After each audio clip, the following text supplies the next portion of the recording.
Howdy all, my name is Chuck's Clown, and welcome back to more racing news. I know, 2 episodes in the span of like 24 hours. This is insane. So first, I plan on linking it in the description, my Instagram and my Twitter. Yeah, go ahead or my X, go ahead and check it out. So, breaking news from the IMSA world.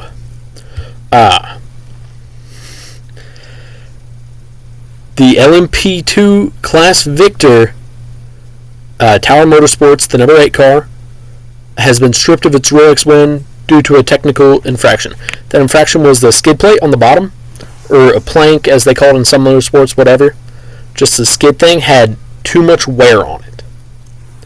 And later in this video I'll discuss why, or my love for IMSA. But we go to board A here. I do follow him on this, okay.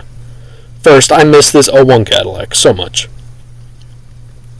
But next, he released a statement. I'm going to look at it on Instagram. And here's his burnouts and everything. Here's the post of them winning. Class in the 60th, they won the 63rd, in the 63rd class in the Rolex 24. It was a very big win. I didn't really see it coming. But then, here, he has a great comment. I sold it Saturday night, or Sunday night, when he got the watch. So they have taken their win and replaced it with a win for United Motorsports, which is basically just McLaren. And apparently I wasn't recording my full screen, so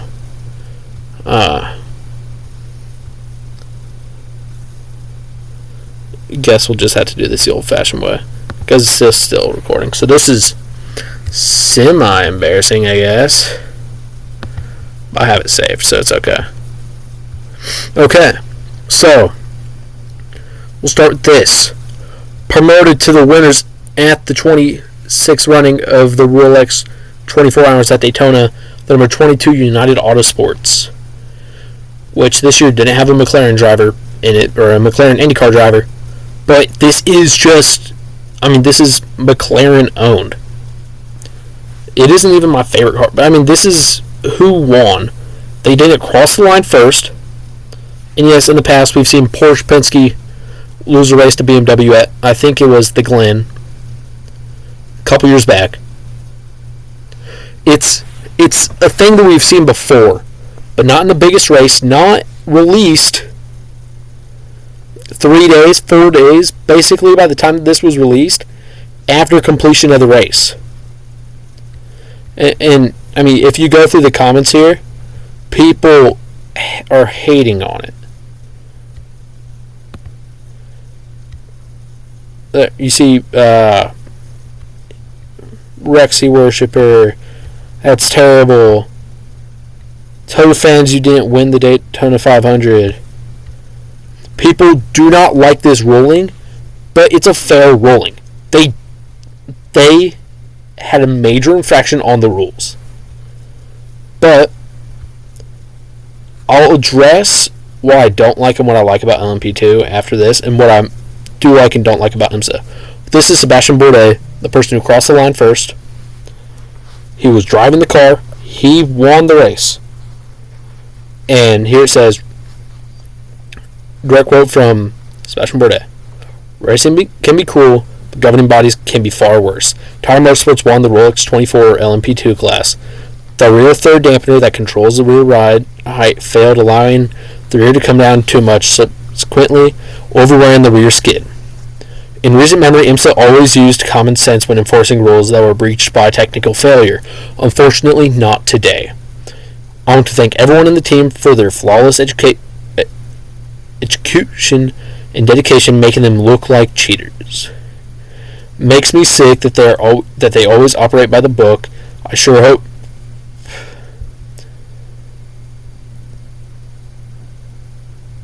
make them look like cheaters makes me sick. They always operate by the book. I sure hope we get a chance to win more races in the future. Thank you all for your support." So here he says, hey, it's a technical failure. Why are we getting penalized? Bourdais is not a very public driver, and he's not like a secluded driver, but he's never been like he's never hid from the camera, but in my memory, he's also never directly targeted a government body. He's never been like, what are you doing? You are ripping a win away from this entire team 4 days after completion. These guys have been walking around with Rolexes for half a week. And that's a lot to just be like, bro, I'm not sure who told you this, but you didn't win the race. I mean, yeah, you crossed the line first, and you led it 24 hours. But you know that rear failure that you had? Yeah, it makes your win invalid, bro. Nah. And maybe Bourdais is over-exaggerating, but like I said, Bourdais doesn't tend to be the dude to do that. And there's the reel that Ganassi released. I'll just go and sit on Twitter, I guess. But yeah, it's utter ridiculousness, in my opinion, that you take that win away. Actually, we'll go and sit on his statement. In my memory, a win has never been taken away in any level of motorsports this long after the win. Never mind, I correct myself. Joseph Newgarden, St. Petersburg 2023 or 2024. That one was taken away over a month after the race completed. But I still believe my statement that this is unprecedented, especially in the IMSA world. IMSA has always been fair. IMSA is in the best stage that they've ever been. Their rulings are great. The racing is great. They have the most diverse and the most excellent racing on Earth. Some of the most excellent racing. I still prefer IndyCar. Something about it, maybe it's just because I'm a Hoosier, something about IndyCar speaks to me. But IMSA is America's golden boy, in my opinion, for racing. No matter what IMSA does, I cannot be mad at them. And IMSA has had their drama in the past. I remember a couple years ago, I wasn't a huge IMSA watcher. I watched a bit of that Watkins Glen race. I believe it was Watkins Glen, where Porsche Penske lost the win. And then I remember seeing about it in the news. I remember reading about it online. And that one a decision was made a lot closer to the race date. The race winners inspection is always done right after the race in every other series. And IMSA needs to do the same. Cars were getting back to factories earlier this week. I think like yesterday, 2 days ago, teams were arriving. Rahal BMW got their car back a couple days ago. How just now is the decision being made?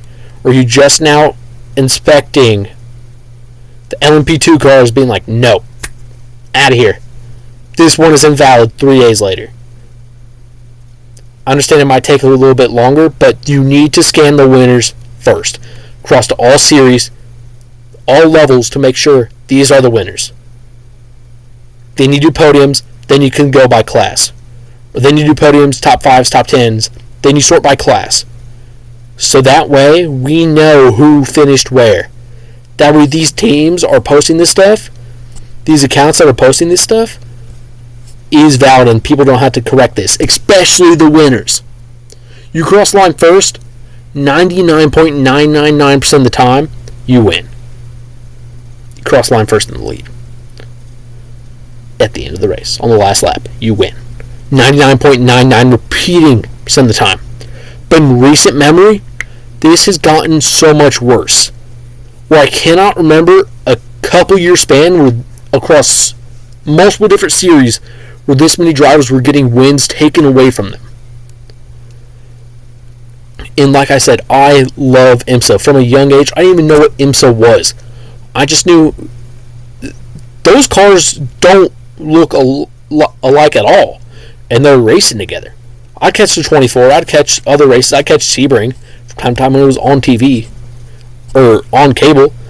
And I loved it. I was infatuated by IMSA racing without knowing what it is. And that's why IMSA is good. I'm off my rant. I cannot change the tone of my voice now. I'm fired up. I'm explaining why I love IMSA. It is a great series. I would sell my firstborn... Never mind. I would give a lot to go to every IMSA race. I'd give a lot to just be able to feel that energy. And I'd give so much for IMSA to be where it needs to be in motorsports, where it is the top. WEC is good. I love endurance racing in general. But I love IMSA more. First, America. I'm American. I don't really care what goes on over the pond. I watch stuff over there. I watch a lot more races over there than I used to. But over here in America, IMSA is growing. And when it's growing, you need to make these decisions a lot faster and a lot more consistently. I love United Autosports. I love their cars. They're probably my favorite McLaren-related team. But that doesn't excuse the fact that they did not win this race. In my opinion. If it's a technical failure that happened, then keep it at a technical failure. Especially in the LMP2 class, when every single car is built exactly the same, that's what makes it so much worse to me. LMP2 is one of my favorite series because it reminds me of the other racing I watch. Reminds me of NASCAR, reminds me of IndyCar. All these cars are so close and battling each other the whole time. That's what makes it so entertaining. I think they might be the closest class. Obviously, on Sunday they weren't, where you saw Bourdais' car take a good sizable lead, but it was cut down at the end to only like 3 seconds, I believe. And that is what makes this class so good.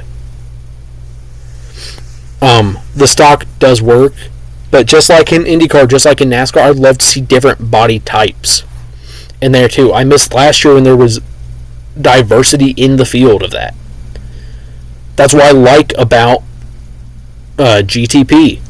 That is diversity in the field. That's what I miss about having an LMP3 car. That's what I miss about having another series. GTD and GTD Pro are the same car, just split so that we get more winners. And that way we don't have 50 cars out there battling for one win out of the... and making it only 3 classes. IMSA made a good choice there. And they need to make a good choice here. Give us diversity in the field and get more consistent and quicker officiating. Let's see. Let's go to the homepage. Make sure there's no other news I need to look at. Oh, and IMSA's been hyping up this rivalry between BMW and Corvette, which is great. IMSA's doing a great job of being like, yo, I understand we have over a month off, but guess what? In Sebring, we have a month to get BMW and Corvette beefing. They're still going to be fuming. Those two teams might well have cost each other wins. And here IMSA is doing a good job of hyping them up.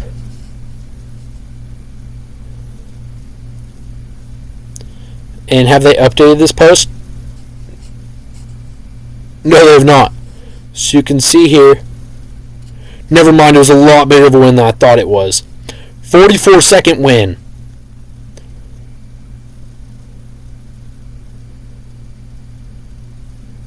And you can see their other... Oh, is that not them? Well, I completely thought that was a United Autosport car. Maybe it used to be. So I might have completely had that wrong. United Autosports might not be involved with McLaren. But I swear they used to be. See, GTT Pro had a 2-second gap at the end. GTT AM 1.5-second gap. GTP 2nd and a 3rd. 44 seconds here. It was a really long green flag run. I was completely wrong, I guess. And maybe it did have an impact on the race. But you know what else had an impact? His rear failing. And that's just about where I'm going to leave it there. I'm going to double check X. Make sure we don't have anything going on. And I will be talking about this beautiful place a lot more on Saturday. Maybe even race reactions. Definitely race review on it. And you know what else will be on it? I'm going to watch the NASCAR Weekly podcast. That's going to be my goal, is catch every single episode. Going to give you picks probably tomorrow or Friday. And on Friday, the premiere of my NASCAR 2025 race along will begin. And I was planning on doing that for IMSA as well, but I'm having to cancel my cloud gaming subscription just because I like to focus more on a couple things. Do plan on doing some more Forza racing in the next month that I have it. But after that, I'm going to have to cancel it probably for the rest of the year and then hopefully be able to pick it back up next year. But yeah, I'm more focused on fixing the car right now. So yeah, that's about where I'm going to end it off today. Before we go, I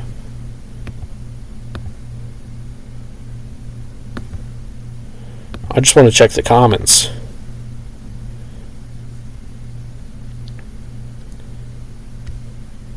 Extended tech inspection. That's a really weird thing for the winners to have. Every winner should have an extended tech inspection, especially after winning by 44 seconds. But it shouldn't take 4 days to complete. 4 is an absurd number for even an extended tech inspection.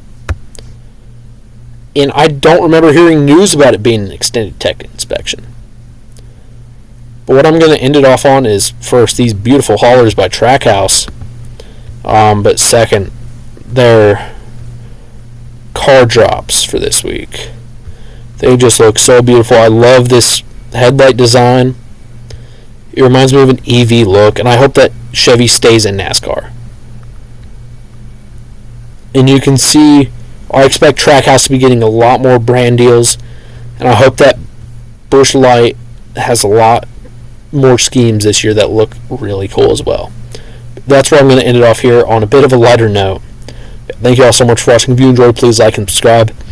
Don't forget to go drop my X and Instagram accounts a follow down in the description down below. Leave me a comment on your thoughts on this issue. Thank you all. Have a good one, and peace.